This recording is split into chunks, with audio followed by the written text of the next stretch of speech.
stacked with crisis actors and what have you. And one of the big things that he points out, and I can't deny, because there are so many examples, is these damn people, whether they survive it or they're victims, they always kick off their shoes for some reason.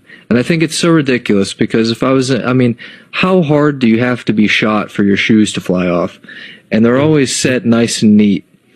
And what he suggests is it's a Masonic ritual.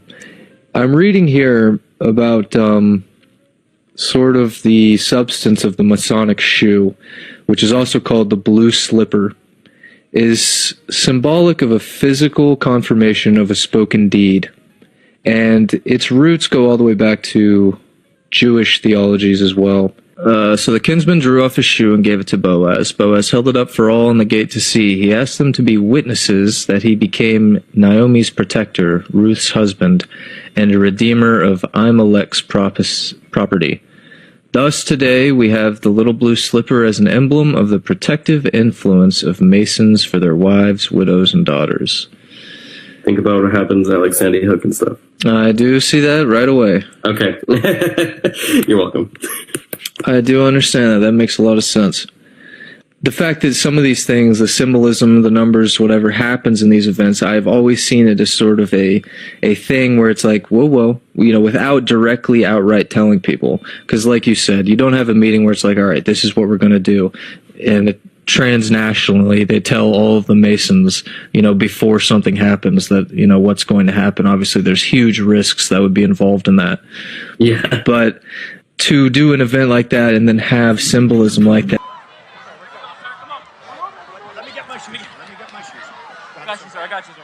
Let me get my shoes, sir. Hold that in your head. It's bloody. So we gotta move to the bus. Let me get my shoes.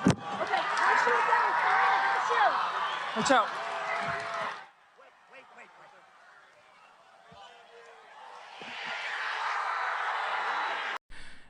The Masonic blue slipper. It's not just when they leave the shoe behind. We've seen them leave the shoe behind so many times.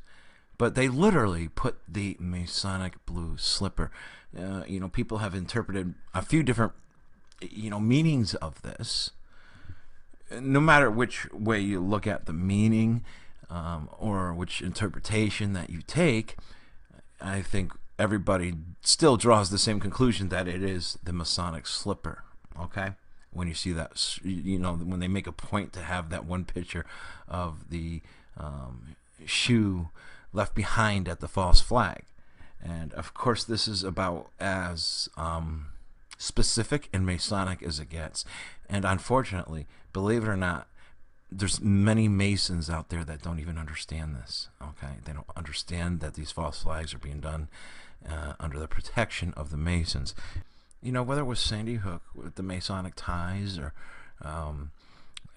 Las Vegas with all its symbolism, they need to start to understand that, yeah, these events are bullshit. And you can't say that Masons are not involved. And if you do, you have to admit that they're being done using Masonic symbolism. This beautiful body. We are now going to proceed away from the ritual. And Morton Lodge number 72, Ancient Free and Accepted Masons, is going to make a special presentation to you and to Jim's beautiful daughters. This is a blue slipper.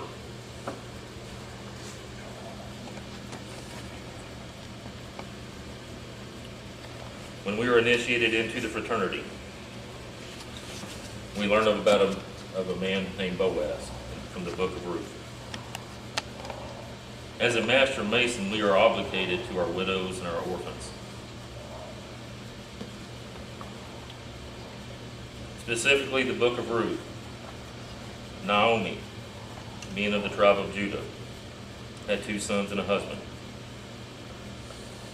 Times were bad in Judah, so they left Judah and went to Moab. They became sojourners.